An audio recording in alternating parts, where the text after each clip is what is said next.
बांग्लादेश में हिंदुओं पर होने वाले अत्याचार थमने का नाम नहीं ले रहे हैं। एक के बाद एक जो वहाँ पर हिंदुओं की टारगेटेड किलिंग्स हो रही हैं, वह संपूर्ण विश्व के लिए चिंता का विषय हो या न हो, लेकिन भारत के लिए एक चिंता का विषय है और होना भी चाहिए। क्योंकि जब यहाँ पर यह कहा जाता है कि भारत एक दुनिया की सबसे ओल्ड सिविलाइजेशन है, तो कहीं ना कहीं वह सनातन की वजह से ही है। तो ऐसे में आपके पड़ोस में एक सनातन धर्मावलंबियों के साथ अत्याचार हो, तो इसमें भारतीय समाज का मूक दर्शक बन के बैठे रहना एक पाखंड के जैसा होगा। बांग्लादेश में एक के बाद एक जो टारगेटेड किलिंग्स हो रही हैं, अब तक दीपू चंद्र दास के बाद वहाँ 3 और हिंदुओं की हत्या हो चुकी है।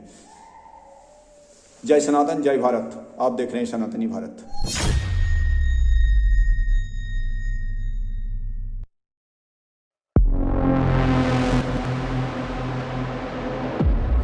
मित्रों, जिस तरह से हिंदुओं का अत्याचार वहाँ पर बांग्लादेश में किया जा रहा है, उत्पीड़न जिस तरह से हो रहा है, उन पर होने वाले टारगेटेड किलिंग्स रुक नहीं रही हैं, यह एक चिंता का विषय हो गया है। और इसमें शीघ्र ही भारत सरकार को और भारतीय समाज को इसे सोचना होगा और इस पर कदम उठाने होंगे। दीपू चंद्र दास को जिस तरह से जिंदा जला दिया गया, उसके बाद एक और व्यक्ति अमृत मंडल, उनके सिर पर गोली मारकर उनकी हत्या कर दी गई। और वहाँ की अंतरिम कट्टरपंथी जिहादी सरकार, यूनिट सरकार द्वारा उन पर यह आरोप मढ़ दिया गया कि वह फिरौती करते थे, इसलिए उनकी हत्या कर दी गई। मित्रों, मैं सनातनी भारत के सभी दर्शकों से यह निवेदन करता हूँ, क्या ऐसा संभव है जहाँ पर एक बहुसंख्यक देश मुस्लिम आबादी वाला हो और वहाँ पर एक अल्पसंख्यक हिंदू बहुसंख्यक मुस्लिम क्षेत्र में जाता है और वहाँ जाके फिरौती करने का साहस कर बैठे? संभव है? यह बहुत ही हास्यास्पद लगता है, जो कि एक सनातनी शिक्षित समाज कभी भी इसे सच नहीं मानेगा और नहीं स्वीकार करेगा। कट्टरपंथी जाहिल और जिहादी लोग इसे सच मानकर बैठ जाएं, वामपंथी मीडिया इसे सच मान के दिखाते रहे, परंतु सनातनी समाज इसे कभी सच नहीं मानेगा। उसके बाद बांग्लादेश में ही एक और स्थान है, शरीयतपुर। शरीयतपुर जिले के अंतर्गत एक जगह है केरूभंगा। एक स्थानीय व्यापारी, हिंदू व्यापारी, जो कि दुकान बंद करके अपने बुधवार की शाम अपने घर की तरफ जा रहे थे, वहाँ पर कुछ कट्टरपंथी गिरोह ने उनको घेर लिया, धारदार चाकू से उन पर हमला किया, उनके सामान को लूट लिया गया और अंत में पेट्रोल डालकर उन पर आग लगा दी गई। जैसे तैसे उस झड़प से वो बचकर सड़क के किनारे बने एक तालाब में कूद गए।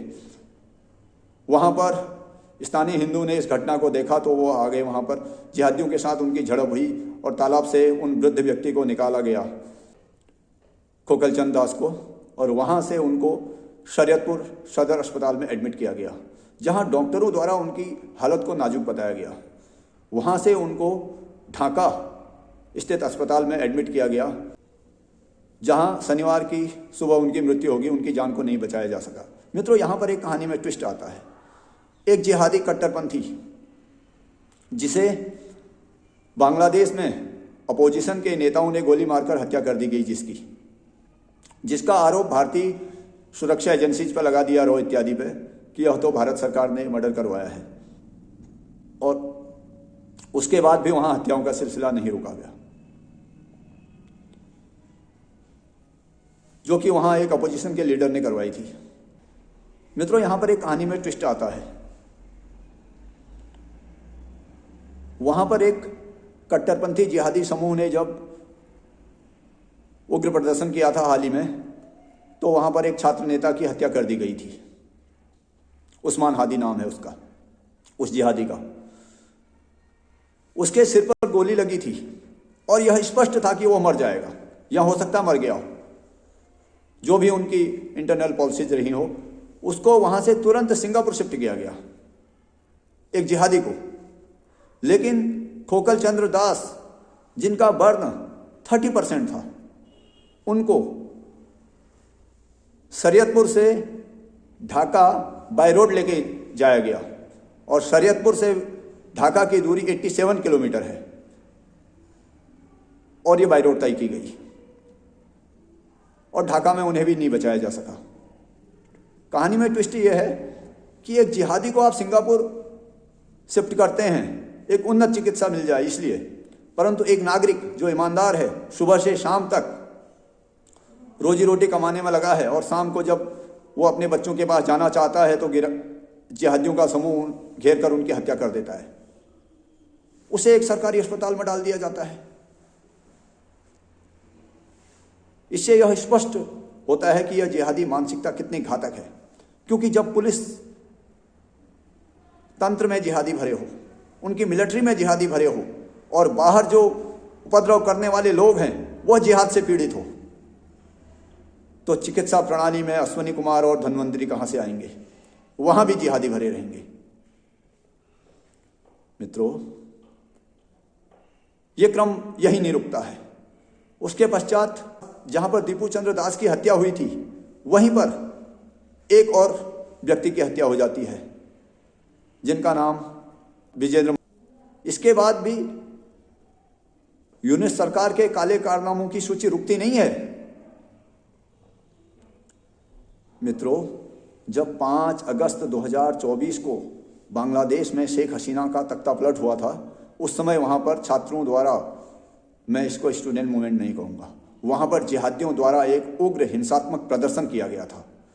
उसके अंतर्गत बांग्लादेश में एक जगह है हबीगंज, वहां के पुलिस स्टेशन को जिहादियों द्वारा घेर लिया गया और वहां पर पथराव किया गया। सेल्फ डिफेंस में पुलिस की तरफ से हवाई फायरिंग की गई। जैसे तैसे जिहादियों और पुलिस कर्मचारियों के बीच संवाद हुआ और जिहादी कट्टरपंथी भीड़ ने जब पूरे पुलिस स्टेशन को घेर रखा था और उन पर दबाव बनाने की कोशिश की और यह शर्त रखी कि वह थाने से चले जाएंगे, लेकिन उन्हें जो वहां पर पुलिस ऑफिसर तैनात हैं, संतोष भाऊ जिनका नाम है, उन्हें भीड़ के हवाले करना होगा। दुर्भाग्य और विडंबना देखिए, हबीगंज पुलिस स्टेशन ने संतोष भाऊ नाम के ईमानदार पुलिस ऑफिसर को जिहादी भीड़ के हवाले कर दिया गया। और जैसा कि अब तक हुआ है, जिहादी भीड़ ने अपनी मानसिकता के अनुरूप ही, अपने निजाम और अपने मजहब के अनुरूप ही उनके इतने टुकड़े किए और टुकड़े जगह जगह दिशाओं में फेंक दिए गए। यह कैसी घृणित मानसिकता है, यह कैसी निर्मम हत्या की जा रही है हमारे भाइयों की वहां पर। मित्रों, यह सब इसलिए किया जा रहा है, इतनी निर्ममता से हत्या इसलिए की जा रही है क्योंकि वह जिहादी गिरोह यह स्पष्ट करना चाहता है कि जो भी सनातन धर्मावलंबी है वह अपने धर्म के अनुरूप अपना पालन न कर सके धर्म का। उनके रास्ते में आने वाला व्यक्ति चाहे प्रशासन में हो चाहे आम जनता के बीच में हो, उसकी हत्या इसी प्रकार से होगी। वह यह संदेश देना चाहते हैं। इसके लिए भारत सरकार को तथा भारतीय सनातनी समाज को इसमें सोचना होगा। क्या आप विचार कीजिए, इस तरह की हत्या इजराइल में हो सकती है? संभावना है वहां ऐसी? इतनी भर भी नहीं। मित्रों, 1 या 2 इजरायली यहूदियों की हत्या हो जाती है तो उसके लिए जो जिम्मेदार लोग होते हैं उनकी पूरी नस्ल को इजराइल तबाह कर देता है। गाजा में देख रहे हैं ना क्या हाल कर दिया गया है। उसके लिए प्रोटेस्ट इंडिया में होंगे, गाजा में कुछ कर दिया है तो। दिल्ली में प्रोटेस्ट होंगे उसके लिए, कश्मीर के श्रीनगर में प्रोटेस्ट होंगे, आईएसआईएस के झंडे लहराए जाएंगे, इजराइल के विरुद्ध प्रोटेस्ट होंगे। वहां पर चूं नहीं करेंगे, लेकिन भारत में करना है क्योंकि सेक्युलरिज्म का ठेकेदार केवल भारत ही है। यहां पर करना है। यहां से हजारों किलोमीटर दूर गाजा में यदि किसी अपराधी की हत्या हो जाती है तो हमारे यहां प्रोटेस्ट होते हैं, ऑल आइज ऑन गाजा बोला जाता है और सड़कें जाम कर दी जाती है। तो बांग्लादेश में जब हमारे सनातनी भाइयों की हत्या होती है तो all eyes on Bangladeshi Hindus क्यों नहीं कहा जाता है? कश्मीर से लेके कन्याकुमारी तक, द्वारिका से लेके असम के काम क्षेत्र तक ये प्रोटेस्ट क्यों नहीं होते हैं? बल्कि मैं तो कहूंगा भारत के सभी शहरों में तो क्या, विश्व के हर शहर में जहां भी हिंदू समुदाय रहता है वहां पर प्रोटेस्ट होने चाहिए और बांग्लादेश में होने वाले हिंदुओं के विरोध में आवाज उठनी चाहिए, तभी यह दमनकारी रुकेगा। मित्रों, बांग्लादेश में जो अंतरिम यूनुस सरकार है, जो जिहादियों की समर्थन प्राप्त करके बनी है, जो अमेरिका की कृपा पात्र है, उसके काले कारनामों की सूची यही नहीं रुकती है। मित्रों, भारतीय सनातनी समाज को इस पर प्रोटेस्ट करने होंगे, सोशल मीडिया के माध्यम से करने होंगे, और ये करना ही होगा, क्योंकि अभी नहीं किए तो बहुत देर हो जाएगी, क्योंकि यूनिट सरकार कुछ नहीं करेगी। अमेरिका में देख रहे हैं ना क्या किया उसने। 2 नागरिक मारे जाते हैं तो अभी तक बम्बार्डमेंट होती है, अभी तक बम्बार्डमेंट रुकी नहीं है। अभी तो वेनेजुएला में हमला कर दिया उन्होंने, और वहाँ के प्रेसिडेंट और उनकी पत्नी को अमेरिकी सेना ने पकड़ लिया और वेनेजुएला से बाहर लेके गई।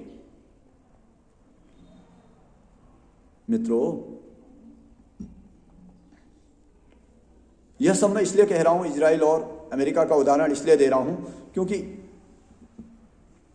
जब आप विरोधियों के विरुद्ध अपना साहस दिखाएंगे तभी उनके मुंह बंद होंगे।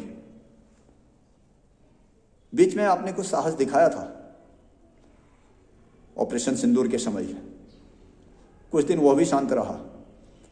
अब धीरे धीरे वहां फिर दिक्कतें बढ़ रही हैं और मुझे लगता है बहुत जल्दी उसका फिर कुछ इंतजाम किया जाएगा।